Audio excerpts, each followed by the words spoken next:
Hello everyone, स्वागत है आपका हमारे चैनल ट्यूटर 24/7 एसएससी में। मैं हाजिर हूँ आपके सामने लेकर अपना पार्ट 8।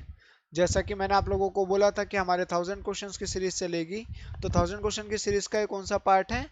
यह है पार्ट 8। पार्ट 8 है और हम 1000 प्लस क्वेश्चंस करेंगे। ऐसे करते करते और सारे पार्ट्स भी मैं लेकर आऊंगा। डेली आप बस क्वेश्चंस की प्रैक्टिस करते रहें। अगर आप चैनल पे नए हैं तो चैनल को सब्सक्राइब करना ना भूलें, और अगर आपको इससे पहले के सातों पार्ट्स के बारे में जानना है तो मैंने डिस्क्रिप्शन लिंक में उसके बारे में बता रखा है, आप उस पर क्लिक करके देख सकते हैं बाकी पार्ट्स। और अगर आपको इसका पीडीएफ चाहिए तो हमारे टेलीग्राम चैनल ट्यूटर 247 एसएससी से ले सकते हैं। हमारे टेलीग्राम चैनल ट्यूटर 24/7 एसएससी से ले सकते हैं। तो शुरू करते हैं हमारे क्वेश्चंस के साथ। तो हमारे पास पहला क्वेश्चन क्या है आज का? पहला क्वेश्चन है, राज्यसभा को भंग किया जाता है। तो राज्यसभा को भंग किया जाता है, इसका सही आंसर क्या होगा? हर 5 वर्ष बाद, 6 वर्ष बाद प्रधानमंत्री की सलाह पर नहीं। उपयुक्त में से कोई भी नहीं। उपयुक्त में से कोई भी नहीं। संसद की लोक लेखा समिति का अध्यक्ष नियुक्त किया जाता है। तो संसद की लोक लेखा समिति का अध्यक्ष नियुक्त किया जाता है किसके द्वारा? लोकसभा के अध्यक्ष द्वारा। किसके द्वारा? लोकसभा के अध्यक्ष द्वारा। लोकसभा में किसी विधेयक को धन विधेयक के रूप में प्रमाणित कौन करता है? तो लोकसभा में किसी विधेयक को धन विधेयक के रूप में प्रमाणित करता है, कौन करता है? अध्यक्ष। कौन करता है? अध्यक्ष। राज्यसभा के सदस्यों का सेवा काल कितना होता है? तो राज्यसभा के सदस्यों का सेवा काल कुल 6 वर्ष का होता है। निम्न में से कौन सी समिति संसद की स्थायी समिति नहीं है? तो निम्न में से वित्त मंत्रालय की परामर्शदात्री समिति। वित्त मंत्रालय की परामर्शदात्री समिति संसद की स्थायी समिति नहीं है। संसद प्रक्रिया की सरकार की एक प्रमुख विशेषता है,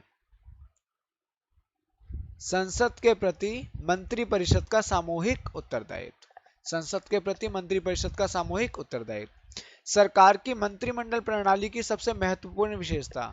तो सरकार की मंत्रिमंडल प्रणाली की सबसे महत्वपूर्ण विशेषता क्या है? सामूहिक उत्तरदायित्व। क्या है? सामूहिक उत्तरदायित्व। नागरिकता प्राप्त करने के लिए शर्तें निर्धारित करने वाला सक्षम निकाय कौन सा है? तो नागरिकता प्राप्त करने के लिए शर्तें निर्धारित करने वाला सक्षम निकाय संसद है। कौन है? संसद है। मंत्रिमंडल सामूहिक रूप से उत्तरदायी है किसके प्रति? लोकसभा के प्रति। किसके प्रति उत्तरदायी है? लोकसभा के प्रति।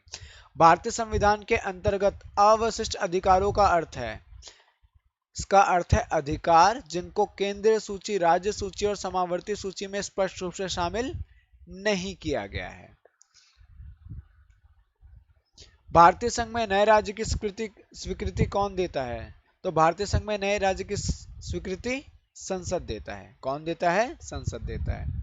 मंत्रिपरिषद सामूहिक रूप से किसके प्रति उत्तरदायी होते हैं? तो किसके प्रति उत्तरदायी होते हैं? लोकसभा के प्रति। अखिल भारतीय सेवाओं के सृजन की शक्ति इसे प्राप्त है। तो अखिल भारतीय सेवाओं के सृजन की शक्ति संसद को प्राप्त है। किसको प्राप्त है? संसद को प्राप्त है।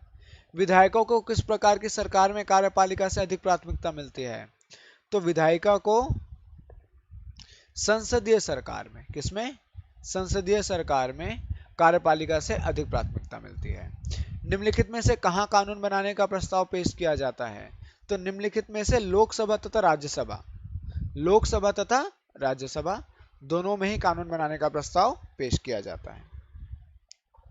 संसद के दोनों सदनों की संयुक्त बैठक को भेजे गए विधेयक का पारित होना होता है, तो उसमें उपस्थित सदस्यों के साधारण बहुमत से। कैसे होता है? उपस्थित सदस्यों के साधारण बहुमत से। यह कौन तय करता है कि संसद में रखा जाने वाला कोई विधेयक विशेष धन विधेयक है या नहीं? तो ये कौन तय करता है? अध्यक्ष तय करता है। किसका अध्यक्ष? लोकसभा का अध्यक्ष। संसद में शामिल है, कौन कौन शामिल है संसद में? राष्ट्रपति, लोकसभा और राज्यसभा। विधानमंडल का प्रमुख कर्तव्य क्या है? तो विधानमंडल का प्रमुख कर्तव्य नियमों को अधिनियमित करना। नियमों को अधिनियमित करना। जब सरकार के विभिन्न अंगों के बीच सत्ता का बंटवारा हो तो उसे डैश कहा जाता है, उसे कहा जाता है अधिकारों का वितरण। क्या कहा जाता है? अधिकारों का वितरण।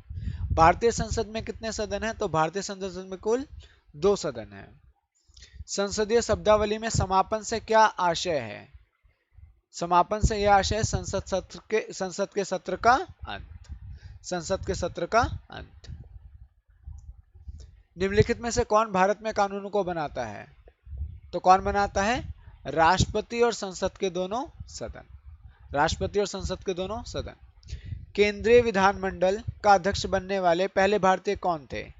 तो केंद्रीय विधानमंडल का अध्यक्ष बनने वाले पहले भारतीय थे विट्ठल भाई पटेल। विट्ठल भाई पटेल। भारत में पहली निर्वाचित लोकसभा अस्तित्व में कब आई थी? तो भारत में पहली निर्वाचित लोकसभा अस्तित्व में अप्रैल 1952 में आई थी। कब आई थी? अप्रैल 1952 में। तो ये हमारी यहाँ पर फिर से क्वेश्चन की सीरीज खत्म होती है। डेली आपको ये क्वेश्चन मिलते रहेंगे और डेली आप इनकी प्रैक्टिस करिए ताकि आपको आपके एग्जाम में ज्यादा से ज्यादा मार्क्स गेन हो सके।